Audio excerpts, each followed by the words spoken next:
Thank you all for being here, and thank you to the Congressional Caucus for Women's Issues, particularly Congresswoman Brooks and Frankel's office for partnering on today's briefing, Investing in America's Future with Quality Early Childhood Education. My name is Chris Perry. I'm the Executive Director of the First 5 Years Fund. I'm excited to join an esteemed group of experts to discuss what high-quality early learning and care means for children, families, and our economy. As you will hear today, a child's earliest years have the power to change the course of their entire life. And we at the First 5 Years Fund are dedicated to helping advance the federal partnerships that support kids from birth through age 5. Early childhood education has a history of strong bipartisan support and collaboration in Washington, which has allowed lawmakers to keep politics from getting in the way of advancing policies that are crucial to putting an end to the achievement gap many children face even before they reach kindergarten. It's a testament to the leadership of this caucus and countless other leaders in Congress that so much progress has been made in recent years on behalf of America's youngest learners.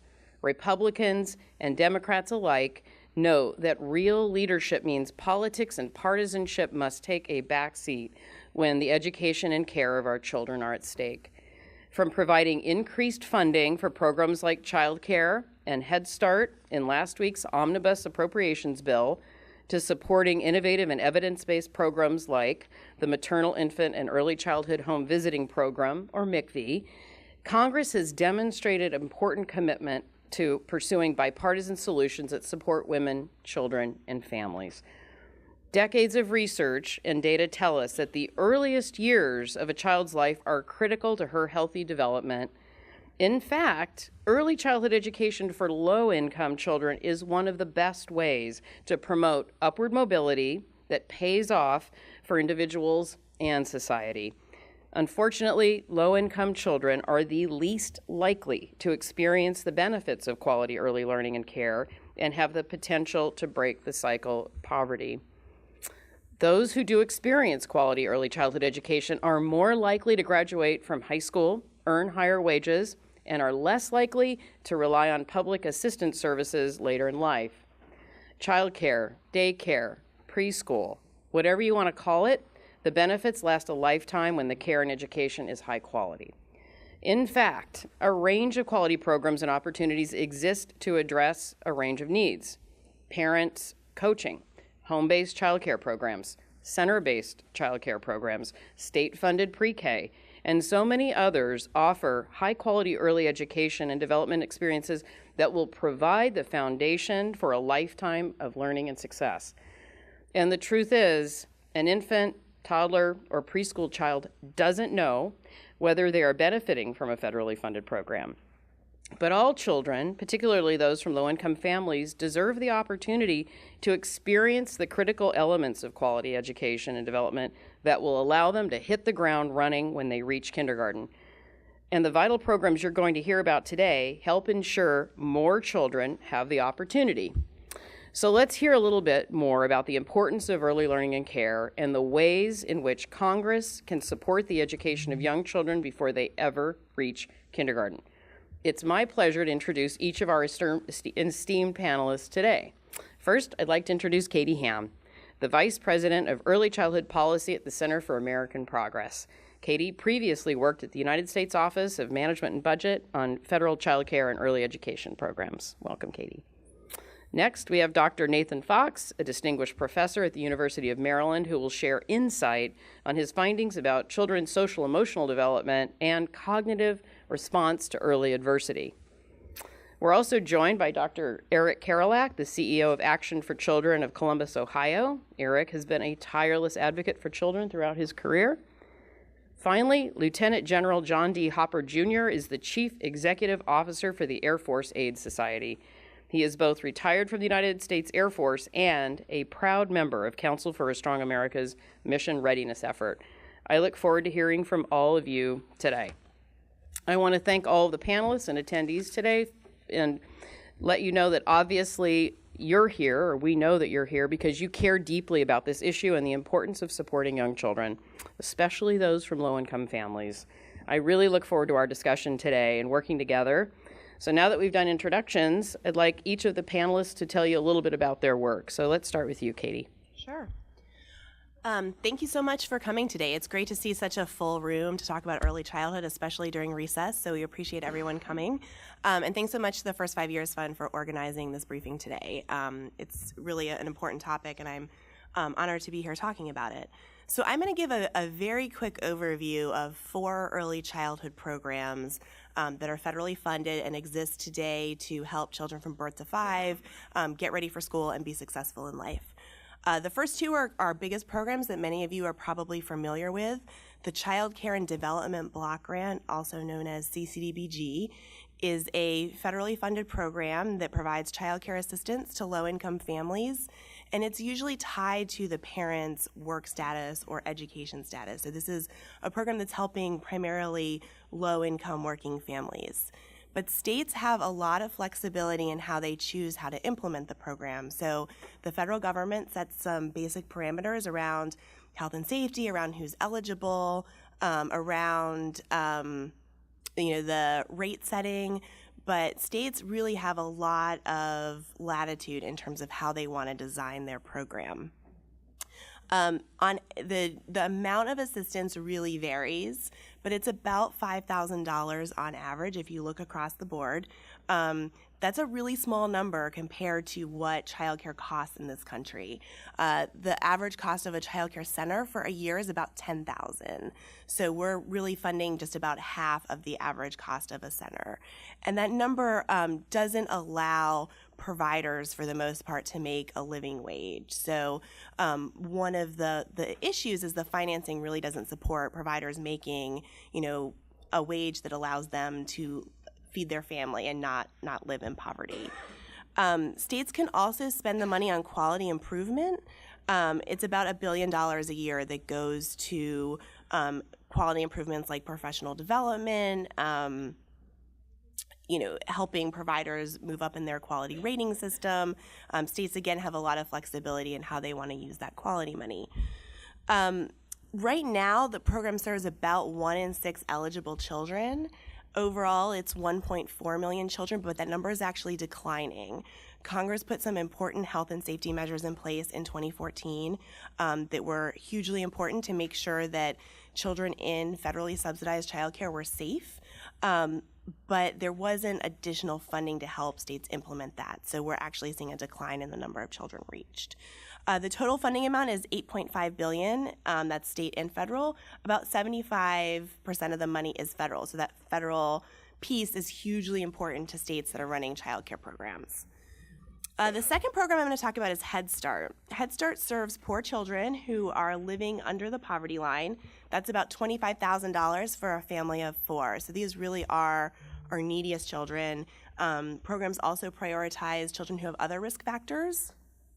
And they provide not only early education, but also things like medical care, dental care if children don't have another source for that. Family engagement, screenings to see if the child has a developmental delay, and then follow-up referrals if needed. So it's really much more than an early education program. The goal is to get children ready for school both physically, cognitively, health, emotional, family readiness. It reaches about half of eligible 4-year-olds now. And there's also Early Head Start, which reaches infants and toddlers and pregnant women. And that program is much smaller. It reaches about 5% of eligible people right now. In the last few years, Congress enacted Early Head Start childcare partnerships, which is an expansion of Early Head Start through childcare settings where many children already are during the day while their parents work. So family childcare homes and childcare centers can, over time, meet the Head Start standards and become early Head Start providers. Head Start is about $8.5 billion in federal funding, and then local communities have to do a 20% match, and it serves about 1 million children. So next I'm going to talk about 2 smaller but very important programs that are relatively new.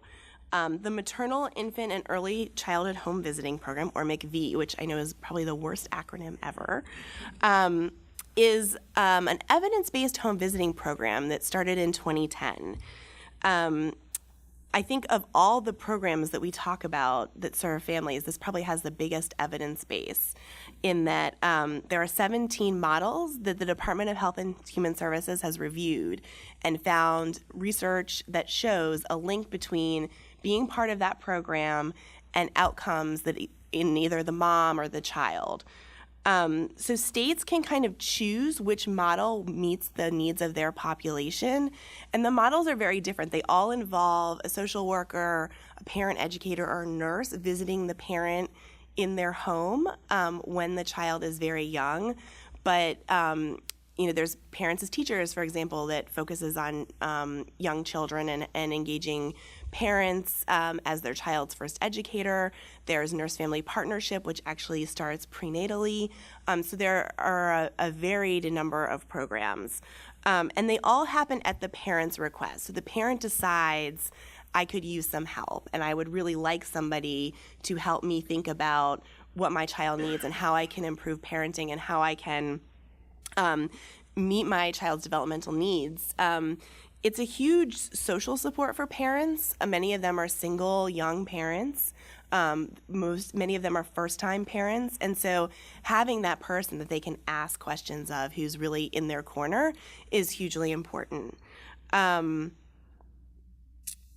program is pretty small. So it's $400 million, and it serves about 145,000 people. So that includes both parents and children. And that's something that's going to be up for reauthorization this year. So I'm sure you'll be hearing a lot about that in the future. And then the last program I want to talk about is preschool development grants. This is a program that had previously focused on helping states expand some of their existing preschool programs, but with the passage of the Every Student Succeeds Act, or ESSA, it's now focused a bit more broadly on the early childhood landscape. So this is money that states can receive. They apply for it, and they can receive it for up to 3 years to help them be strategic about their early childhood programs, improve quality across the board, improve parent choice so that they have a diverse array of programs that they can choose from, and encourage partnerships across programs. So we're excited to kind of see where that program goes now that it's up and running. And the omnibus that Chris mentioned provided $250 million. So that's something that states will be able to participate in the coming year.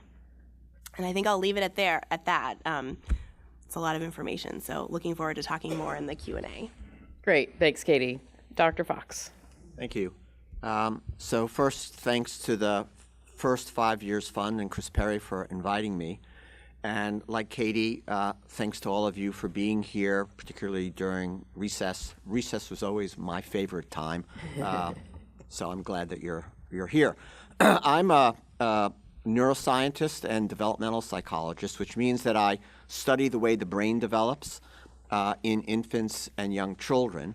And I'm here to talk to you today about what we have learned over the last 10, 15 years from basic research about the impact of early experience on the brain. And I do want to stress, although this is an advocacy for early childhood development, I'd also want to put in a pitch for basic research and for the funding of basic research from the National Science Foundation and the NIH, which you guys are obviously all involved in as well, because without those funds and without that research, the knowledge that we have about brain development would just not be there. So the first thing to say is that we have learned quite a bit about early brain development, and it has allowed us to understand how the effects of early experience get under the skin and into the brain. And we have learned that indeed, from the earliest points of life, the impact of experience has a significant effect upon brain development. So that's point number one. Point number two, I'm going to be using a metaphor here. When we talk about brain development, I'm going to talk about it from an architecture point of view. When we think about brain development, we think about brain architecture. When you think about building a house, you think about starting with the foundation, putting up the walls, and putting in the wiring and then before you start adding all of the ancillary things to the house. And that's basically how the brain develops. Brain architecture starts early in life, and the wiring that occurs early in life lays the foundation for later developments in the brain. So without those basic foundations and without appropriate stimulation that occurs early in life, that wiring cannot occur in an adaptive and typical way. Third point is about early experience. So what are the kinds of experiences that the infant brain expects? Because we could really talk in a metaphorical way about experiences that are expected and that induce and are involved in the wiring of the brain.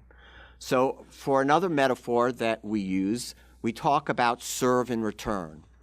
The young infant is expecting to receive social interaction and social stimulation. Doesn't matter if that's from their biological mom or from another caregiver, but there is an expectation, and the wiring of the brain occurs as a result of this serve and return. When we think about serve and return, we think about the going back and forth between an infant and its caregiver in terms of language, in terms of smiling, facial expressions, and things like that. Those are the things that facilitate healthy brain development. The fourth point is, again, about brain architecture, and that's skill begets skill. You can't learn as an older child in an adaptive and easy way if you don't have the foundation, those neural circuits laid down early in life that support that later learning. So easy skills, simple skills come first, and second, more complex skills are laid down on top of those early skills. The fifth point is about the effects of early experience. We've coined a term called toxic stress. We all experience stress in our lives. In fact, psychologists believe that a little bit of stress is actually a good thing in terms of giving us the motivation and the hormones to get our bodies going and to accomplish the tasks that we have at hand. But for an infant, for a child, or for an adult to experience adversity in the absence of buffering of extreme stress results in what we have called and have named toxic stress. And toxic stress, we know from our research, our brain research, affects brain architecture and the development of these basic circuits and then more complex circuits as they develop over the first years of life.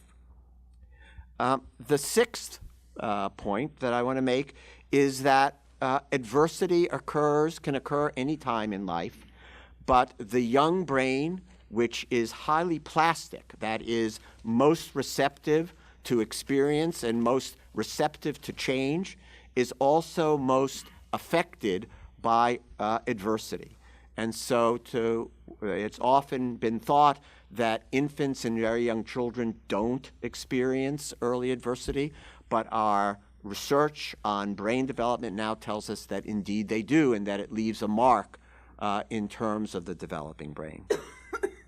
Seventh point to make is that there are things that we know that facilitate good brain development, and perhaps among the most important is one that I've already mentioned in terms of serve and return, and that is positive early experiences, support from adults, and positive social interaction.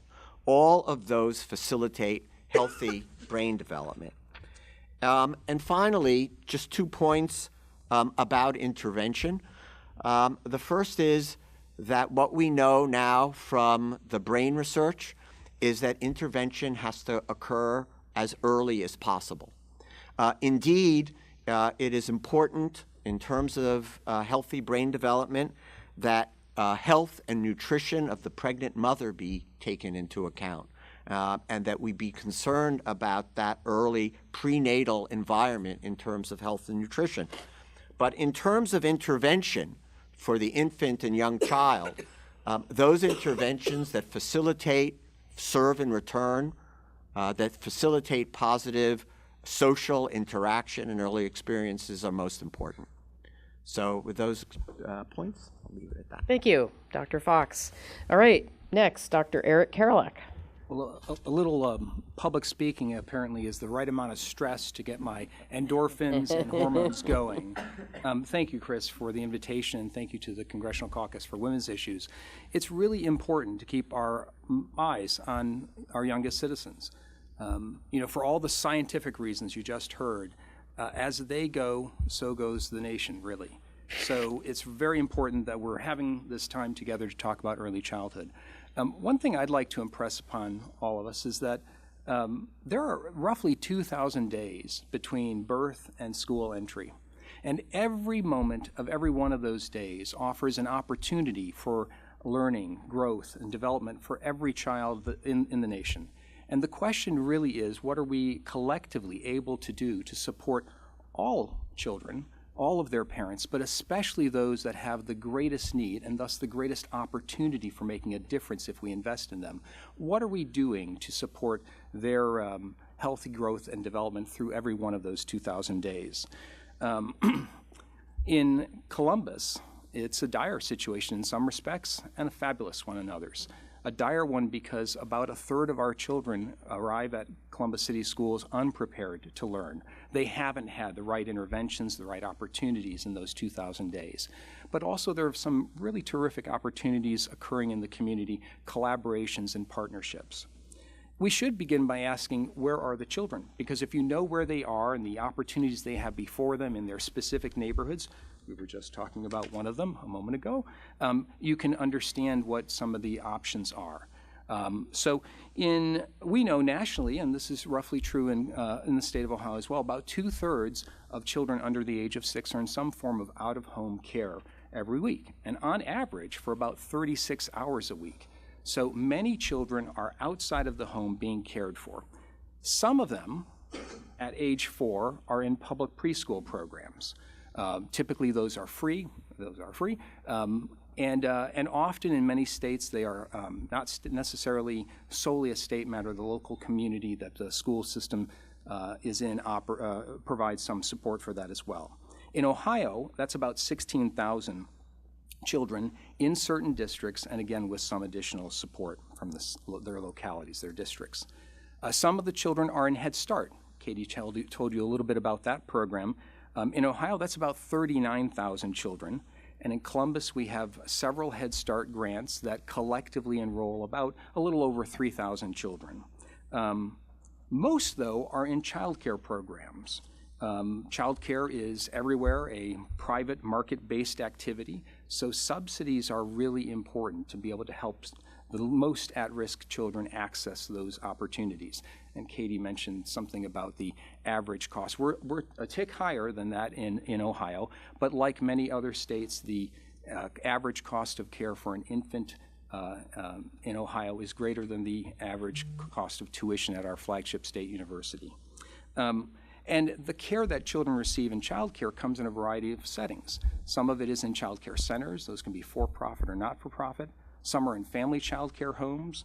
Some are in unlicensed, unregulated family, friend, and neighbor care arrangements, a person down the street that you might know of.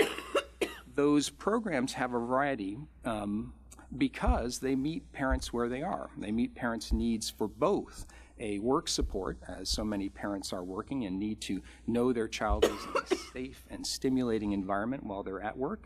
And some of those reasons are also, of course, the variety is also, of course, because children need to be learning. This is the ultimate two-generation program where parents are earning and children are learning. And so it's a variety, a mix match, a patchwork, whatever you would like to call it, of approaches and settings that parents have available to them depending on where they live and what resources are available to them. There are some opportunities for partnership, and in Columbus, the Ohio State University was one of 2 recipients in the state of one of those early Head Start child care partnership grants that Katie also mentioned. And among the many collaborations that grew from it was an opportunity for a scholarship program and the creation of an early childhood educator pipeline that includes both child development associate, the paraprofessional certificate that you enter the profession with, or at the entry level of the profession, associate degrees and bachelor degrees.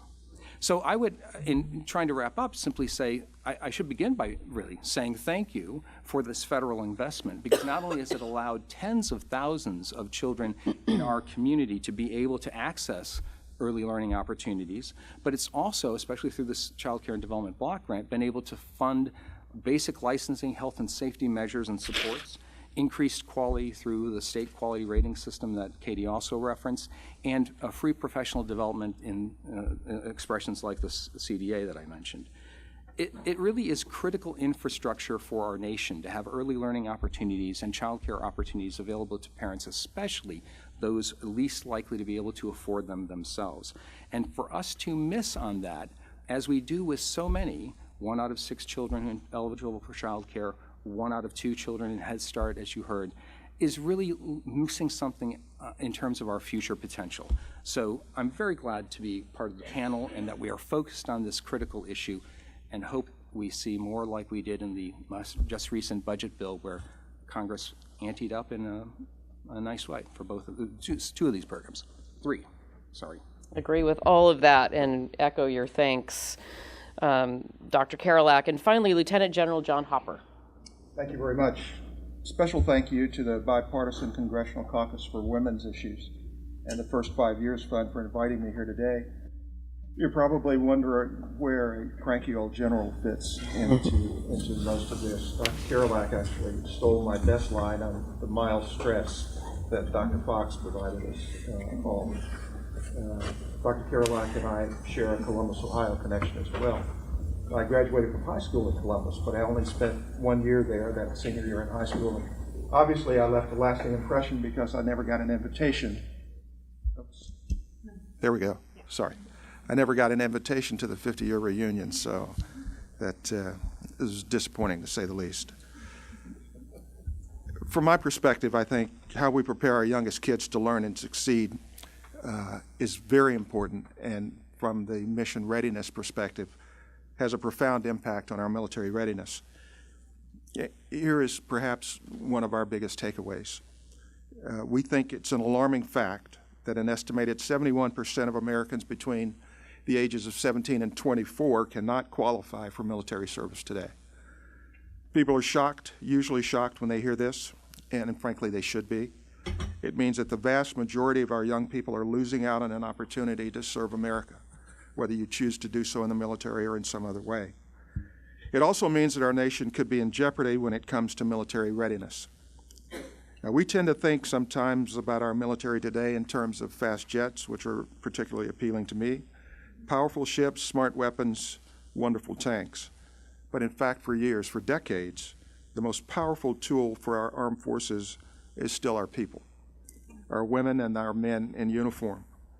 The more than 700 retired admirals and generals of the National Security Organization known as Mission Readiness, and which is part of the Council for a Strong America, are absolutely focused on how to increase this pool of eligible recruits. The way we see it, there are about 3 key barriers to enlistment that make up that 71% figure that I gave you before. Our young adults are either unprepared academically because they lack a high school degree or can't pass the military entrance exam.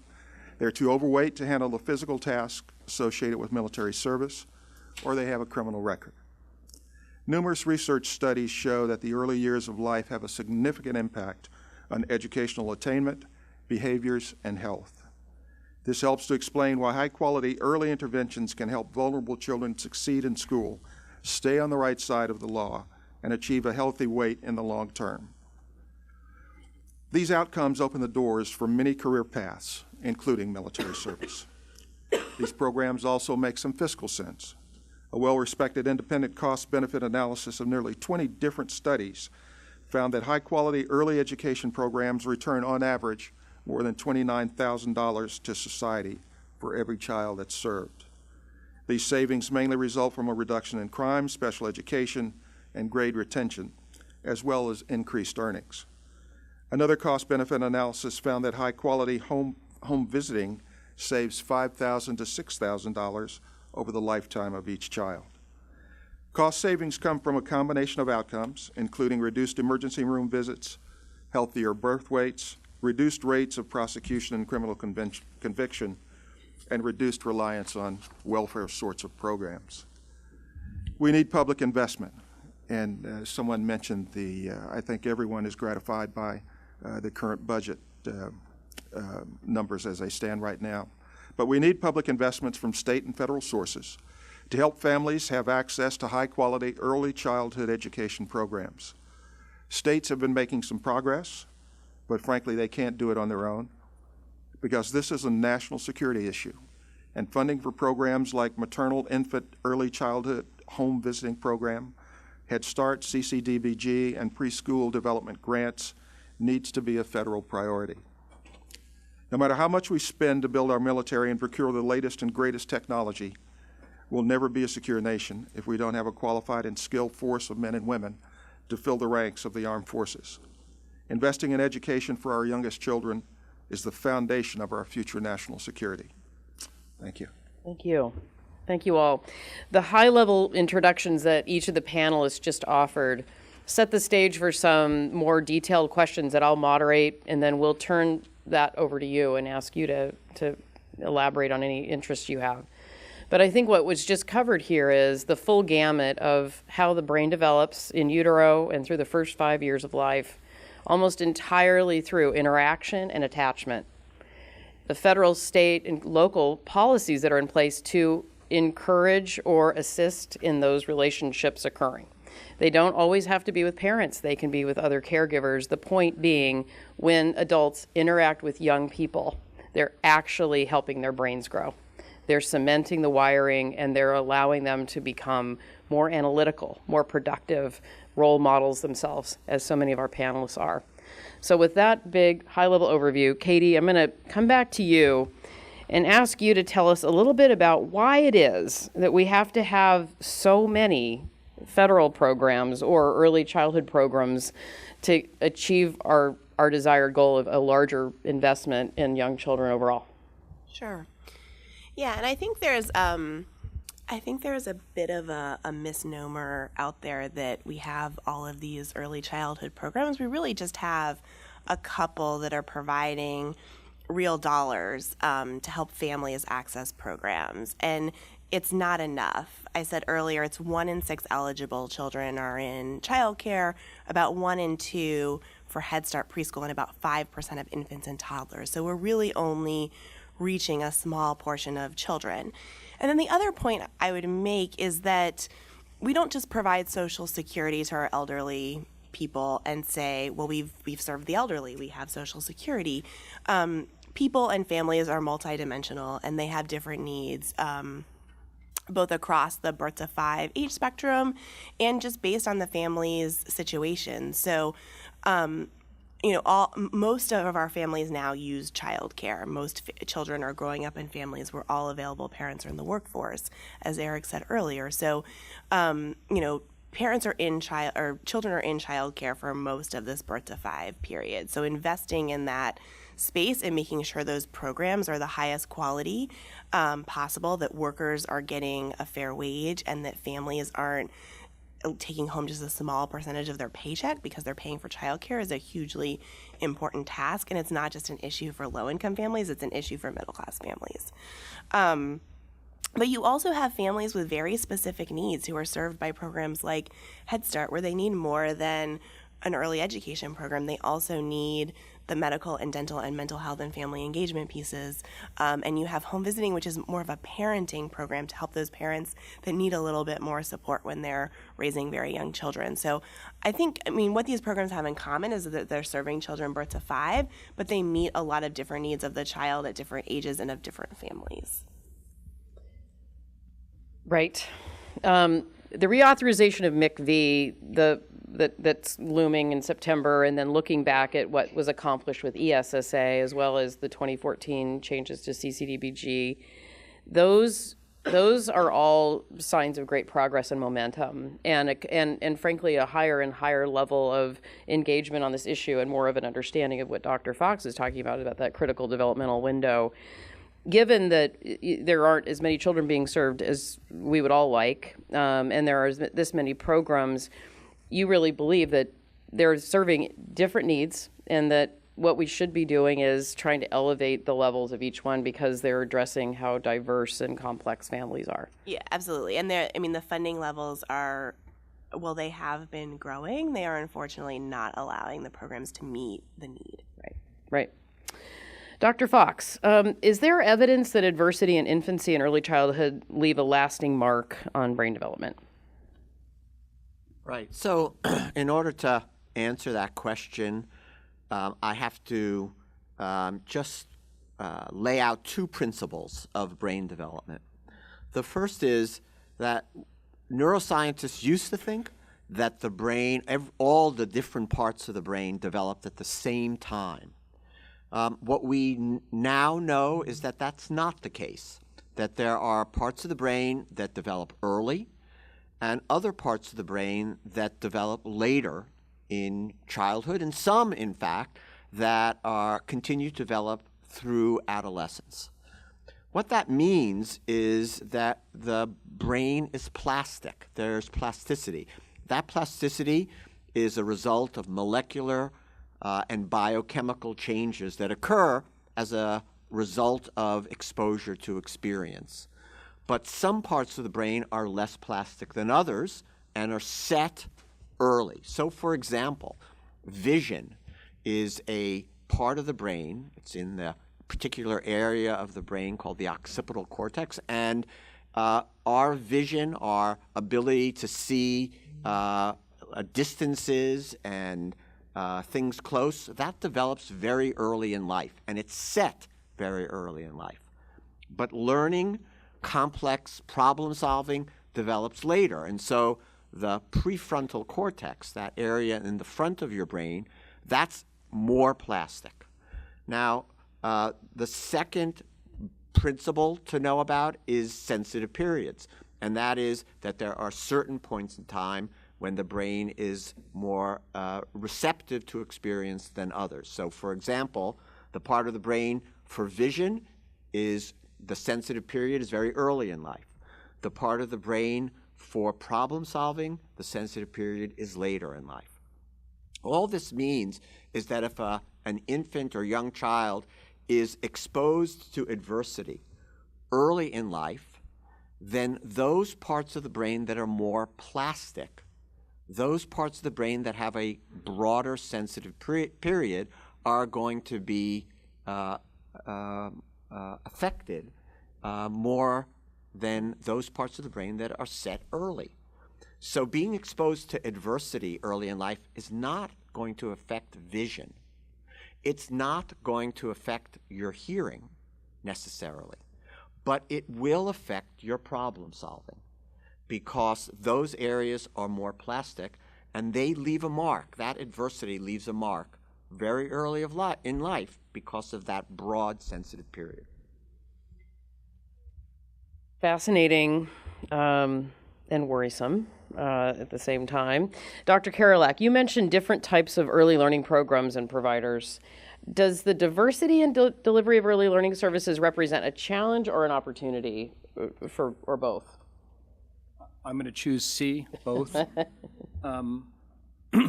Well, it's a tremendous, sometimes we begin and it seems like a bigger challenge than an opportunity. You've got all different types of entities, public and private. You have everyone from an individual in their home providing services that can be publicly funded to a large corporation or a school district. And so how do you create systems and forms to go across those? So you can obviously see sort of the place where you would begin to say that's a challenge. But really there is also an opportunity in this, and that is that the one person we don't have on the panel is a member of a family. We're all members of families, of course, but someone to speak from the family's perspective about the variety of needs. Katie mentioned no family has a unidimensional need, right? They also seldom have just a 4-year-old or just a child in some other plane of development. And so it's important to be able to meet the family where they are and the needs they have. Some of those might be around cultural competencies. Families that have a desire to be with someone who is like them from their culture or religion. And so family child care often is a way of meeting that. And that's also part of the appeal of family, friend, and neighbor, the unregulated care. There are plenty of opportunities in childcare with larger organizations, particularly to provide an emphasis on school readiness. And the more we know about brain research and the more we know about effectiveness in the classroom and pedagogical approaches, the better we are able to support those programs as well. So you can meet a variety of needs families have, including, of course, the need to be able to support their going to work and knowing that their child is in a safe and stimulating environment where they're being helped to be prepared for school. But it's a bit of both, because we do have to then think about how we reach those families and meet their needs and make sure we understand what those needs are. General Hopper, can you give us an example of how you've seen high quality early care and education either make a difference for young people or the lack thereof being a detriment? Sure. Just a little bit of context. In my misspent youth, I spent a great deal of time in the training and education side of the Air Force. So I had a couple of assignments at the Air Force Academy, and I sit on a foundation now that gives prep school scholarships, if you will, 1 year to help kids prepare themselves to enter a service academy. We hope they choose the Air Force Academy, but we frankly are satisfied wherever they go. But what we find is that these kids normally are in the position of having started behind, and they threaten to stay behind, all the way from essentially from birth until presenting as an 18-year-old that would like to go to a service academy. Our efforts focus on some very basic things. The prep schools that we send them to, we ask them to spend the time on math and English, and some of them will have a science course, a physics sort of science course. But it becomes absolutely essential, and particularly because the Air Force Academy reaches out to us and says, Falcon Foundation is the name of the organization. You need to help us, for example, increase diversity at the Air Force Academy, because we find that kids that come from diverse backgrounds often find themselves in those disadvantaged positions, and they frankly have just had to pedal very quickly to get to where they are, but they still need a little boost to get a little bit farther. Let me go just to the other side of that, and in my day job with the charity, what we do is essentially help airmen that are in financial distress. We just recognized this past weekend at a fundraiser one of our families that this is a young enlisted family. They have 4 children, 2 of whom are autistic, and one who needed a cranial helmet because of some issues with the way the head was forming. They are in a very, very difficult position to try and meet their child care, child development needs. I can say on their behalf that they frankly step up to that, I think, better than I would ever be able to. But the ability, having access to early medical treatment as well as early childhood development for this particular family and others like them was just a critical sort of thing. The jury is still out as to how successful they'll be, frankly, and I can't imagine having a family that has to work that hard, but God bless them. Thank you. Katie, you've talked a little bit about the numbers of kids served and how much money is being invested in the individual programs and how raising those levels would be extremely helpful in getting more kids in that are eligible. What other sort of frontier is there on the funding side? We've heard about state and federal partnerships. We've heard about communities being innovative. share with us a couple of examples of how we could do what's on the horizon that we're not already doing. Yeah, so I mean, I think the existing programs provide a good infrastructure for investment. I think the gaps that we see are, first of all, on the reaching the eligible population, especially on childcare where we're serving so few children. In childcare, I think across the board we have a quality issue, and we need to invest in better quality and closely related or higher wages. And then I think we also need to think about middle-class families and some of the struggles that they have, particularly around childcare as a place for investment. Great, thanks. Dr. Fox, what do the data say about the effects of socioeconomic status, SES, on brain development? Right, so we've known for many years that poverty and low socioeconomic status, which is generally defined in terms of income and education, has a deleterious effect upon a child's development, social, emotional, and cognitive development. What the brain research now allows us to know is exactly how that happens. And what it has told us is that that area of the brain that I mentioned in my earlier remark that is more plastic, the prefrontal cortex, is most affected by low socioeconomic status in the following way. In the absence of input, both language input and often in the presence of neglect, which is actually the absence of stimulation, that prefrontal area of the brain is not going to develop in a typical way.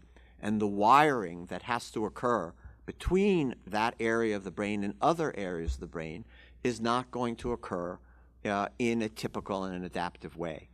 What that will mean is that a child's ability to learn and to adapt and to be resourceful and resilient in their environment will be compromised. Mm-hmm. Mm-hmm.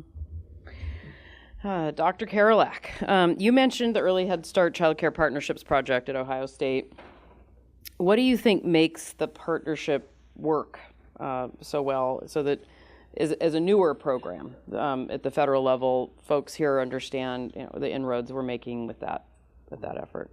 Yeah. So I should begin by saying I am not with the grant, and I'd like to defer to what they might respond, but I'm pretty sure from having talked with the folks who run the grant that they would probably put at the top of the list relationships and the ability to develop and leverage those relationships to create partnerships. You have to have a lot of trust. These are federal dollars going through grants, contracts. There's a great deal of oversight, and so as you're looking to partner with another organization, a children's hospital, a advocacy organization, or a social service agency in the community, you want to make sure that they're going to be able to meet the requirements that are on the grant, and that really begins with relationships. One of the, to me, really interesting things about this Early Head Start Childcare Partnerships grant, and about them all in general, they are intended to provide an opportunity for childcare programs to be supported in reaching Head Start program performance standards, so meeting a higher level of quality and providing a broader degree of services. So that's really a salient feature of these Early Head Start Childcare Partnership projects. And the grant in Columbus is particularly interesting because it includes both childcare centers, about a dozen of those, and family childcare homes. And so through a Head Start funding mechanism, childcare centers and homes, which sometimes occupy very different spaces. Think of a YMCA center and a person working from their homes. Very different kinds of operations are brought together on a common set of goals, and with the support of the Ohio State or other grantees in other situations, but in this particular one, Ohio State University's team, to achieve a greater degree of quality, provide a more quality experience for the young children in their care. Of course, the other extremely interesting piece is Katie's referenced the workforce, and it's a tremendous unmet need in our field. Very low paid workforce that typically does not have the same qualifications as you might find in a public school setting for your fourth grader. But the Early Head Start Childcare Partnership Project at Ohio State was able to help promote a early childhood educator pipeline initiative that is funded by more than $4 million in scholarships from the Ohio State University to provide 20 full-ride scholarships for the last 2 years of an early childhood education degree to individuals who had completed a bachelor or an associate's degree and had also or had gone through a child development associate program like the one at Action for Children. And so there is a consideration to the care and feeding, the development of our workforce that was helped to be spurred by that grant and the needs of the university in meeting the requirements of the grant. So a lot of really interesting things. But at the end of the day, it serves a little over 160 children in our community out of the about 3,000, a little over than 3,000 Head Start and Early Head Start funded children. And so it is something we need a lot more of. There are a lot more children who could benefit from that experience. Thanks. Before we ask you one more question, General Hopper, I think we've done a really nice job of covering the importance of the developing brain and how access to a loving caregiver, or if it's not a parent, a caregiver that's been trained and is able to provide a high quality attachment and environment for the child, creates the optimal environment for brain development, which is an investment that pays dividends. There's a return on that investment for the rest of the child's life. And if you aggregate all the children that we're trying to help in America with their early education, it's an exponential gain.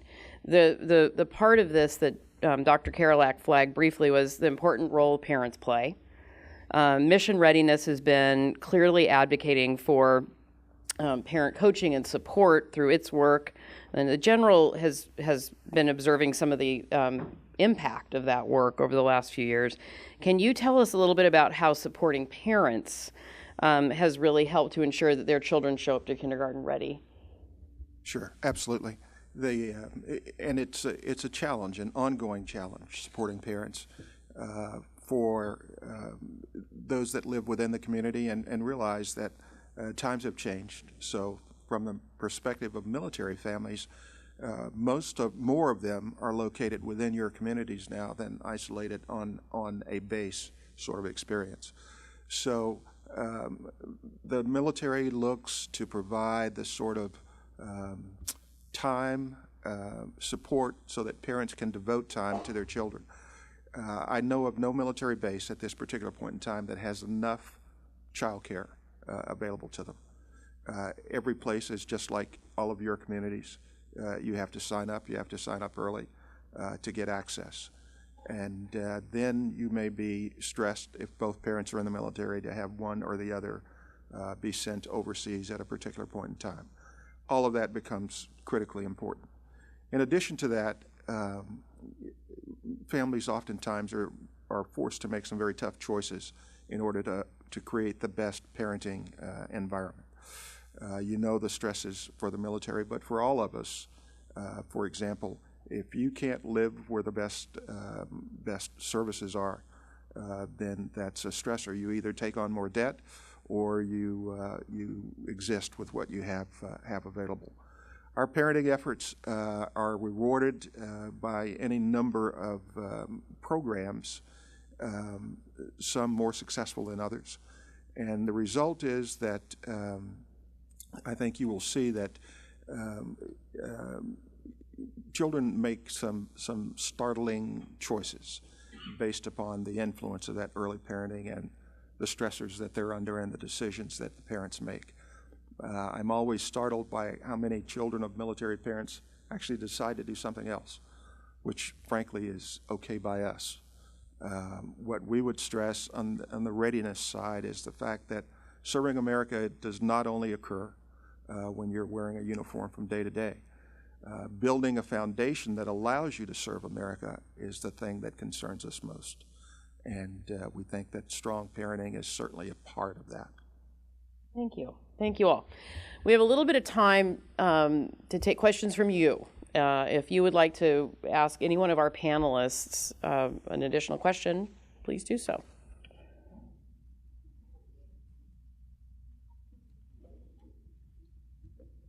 Okay. Yes. I see. Yes. So my name is Oya. I live in Washington, D.C. on the farm. I can't remember the so if you went over this, I apologize. I'm part of an organization called Reset, and what we do is we are science volunteers who go into elementary schools and with fun experiments, engaging experiments, we try to introduce STEM. One thing I'm working on is getting young girl students, female students, be interested in science early, because a lot of females are discouraged from an early age, thinking that science is a boys' thing. However, I've been hearing a lot about educational advancements and things we need to do to improve our education. However, a lot of volunteer organizations like Reset often ignore or maybe not even known about. So I want to know, what do you think about volunteer organizations and what role they have in our education? Thanks for the question. Dr. Karolak, since you're in a community and you're running programs that I imagine there's a web of coordination and collaboration between community, federal, state funding, and the nonprofits in the community, as well as volunteer organizations. Have you seen a model where it works, there's an efficiency there, where groups that are springing up and addressing an unmet need can connect to a more, let's just say, more of an institution in the community? Well, I think it's so important what you do, the volunteering, right? None of this can be done on our own, right? If it was that simple, then families would take care of it on their own, right? So it's very important what you're doing. But I think that there's an efficiency maybe to connect to other organizations that are involved in supporting the broader educational endeavor. That begins, of course, with school districts in the K-12 space. And I think most every school district has some channel by which they want to recruit volunteers. In Columbus, we have a very active program where we try to match mentors to all of the children, I want to say 6th grade and beyond. I might be wrong about the actual age. And it's a great way to volunteer, even if you only do it for, say, a year. But it is important to make a commitment and to stick through it. It's not like showing up to stuff envelopes occasionally, right? This is a human being that you have a relationship with. So schools are one way. Some service organizations also have opportunities like that. They may be serving a group of children that have a particular set of needs, or a group of other service providers. So my agency, for example, which is in its 45th year last month, connects parents to childcare providers, among other services, and we would be able to help you find childcare programs that otherwise are pretty atomized. They're on their own, maybe just 1 or 2 sites, maybe, and be able to work with them to encourage them to, in your case, promote STEM activities among young children. We actually have a very small program that does that with preschoolers. So there are opportunities, but I think it is most effective if you look to the institutions that have the children. Where are the children is always a good question to ask. Yep. Great. Thanks for the question. Yes. This is a question for Dr. Fox. At what age does the lack of stimulation and input, if you have a 3-year-old and you remove them from that environment and give them that stimulation, will they be able to catch up with their peers, in kindergarten? At what age does it become kind of irreversible, I guess is the question. Right. So there is no age where the brain ceases to be plastic. I like to think that even for those of us in the other part of life, that we can continue to learn new things, but our ability to learn is much harder. So the answer to your question is that there's no cutoff. On the other hand, plasticity is greatest early in life, and so the ability to learn and for the brain to wire appropriately, that best occurs in the first years of life. Yes. Hi, I'm Elizabeth Sullivan from National Services. I'm a former pre-K teacher at daycares on the south side of Chicago in low-income communities. And one of the biggest issues I face is the fact that I was pulled out of the classroom all the time to meet all the paperwork requirements for Head Start or for other funding streams. And my centers weren't run the best, so they really struggle with that. So I was kind of wondering how we can address this issue so that teachers can get back to teaching and focusing on quality care. Katie, I'm going to ask you to talk a little bit about we don't necessarily have the perfect answer to that question, but I think you're in a position, having been at OMB and now at CAP, of knowing about the sort of level of reporting, what it's for, what's happening to providers in the community that are taking federal funds, and maybe some of the, I don't know, innovation or ideas people have had about, automating or improving reducing the burden. Yeah, so I'll just make 2 points on that. I think one, specific to Head Start, it's always a balance, right, between making sure that children get the services and providing accountability with overburdening people with paperwork. And I think the program performance standards and reducing the number to really focus on those that are evidence-based was a huge step in that direction. I don't remember the numbers, but I think they cut them by more than half. So I think there is a realization and an effort to make it as easy as possible for the people who are working directly with children, while at the same time making sure that taxpayer dollars are accountable for what they were supposed to be intended to do. The other thing I would mention is, as you noted, there's a lot going into making sure that child in that classroom is getting what they need, or in that home is getting what they need. And so it's not enough just to pay for the hour that child is in care, which is unfortunately is all too often how child care subsidies can operate.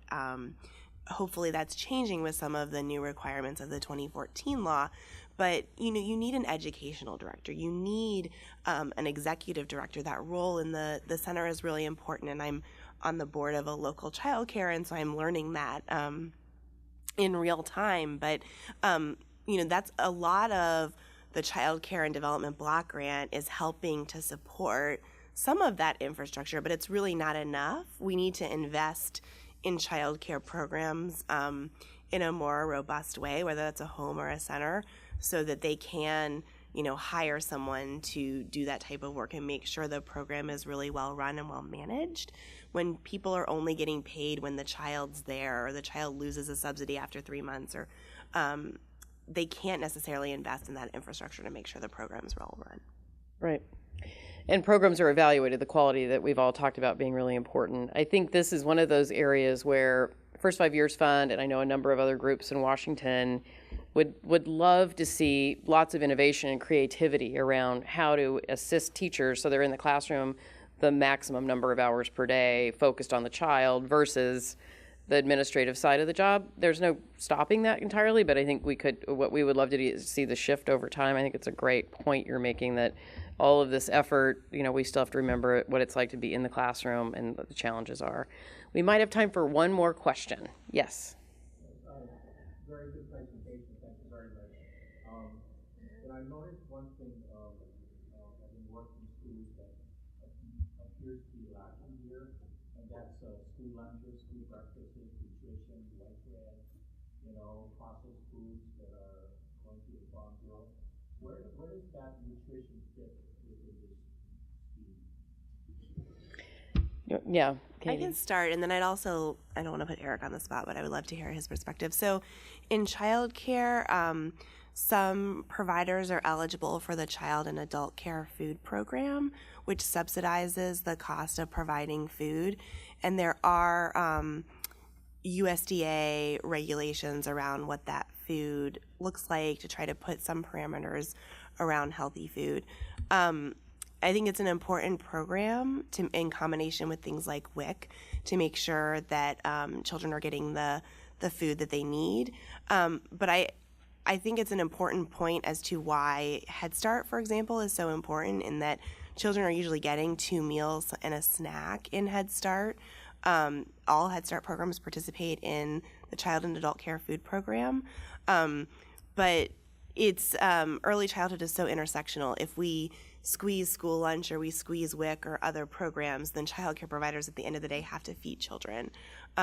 So as we think about upcoming budget discussions, we really do have to look at the whole picture. And if we see less funding for some of those programs that support low-income families, we're going to see a de facto cut to Head Start because they have to serve the kids when they show up. Eric, do you want to add anything to that? I would just add that, and I'm sure someone with the K-12 world would say the same thing, this is really important. It's very hard to learn if you aren't well nourished, and especially for young children, given what Dr. Fox mentioned earlier, it's crucial. My agency helps through a network of family child care providers provide about 750,000 healthy meals and snacks every year. And that's just a small portion of the providers in our community and of course, around the nation. And so magnified, you get a sense of how significant that is. It's also important because that program has supports for the provider. I have staff who go into homes, talk to the provider about nutritional standards and new ways, the new changes that have occurred and ways to meet them. And also, it's an opportunity to have another set of eyes in those locations, so you can see what's happening. You can gauge what the provider understands, might be missing, can share changes in our case, state rule and the quality rating and improvement system, changes that are occurring elsewhere in the system that affect what that child care provider is able to do with the young children in her care. So it's really important on multiple levels, and I'm glad you asked a question. Thanks. We would just piggyback on that. It's critically important, we believe, not just nutrition to early learning, but we think that building good eating habits at that early age will help reduce childhood obesity and of course, the things that go with that. Thanks to all of you for joining us today and for being a part of this discussion. As we turn our attention to FY18, we look forward to working with bipartisan leaders in Congress to ensure that we continue to build on the progress we've made in recent years. These are really vital federal programs that give children a real chance at an equal shot at success, and we know that you've been working hard on their behalf, and we really appreciate it very, very much.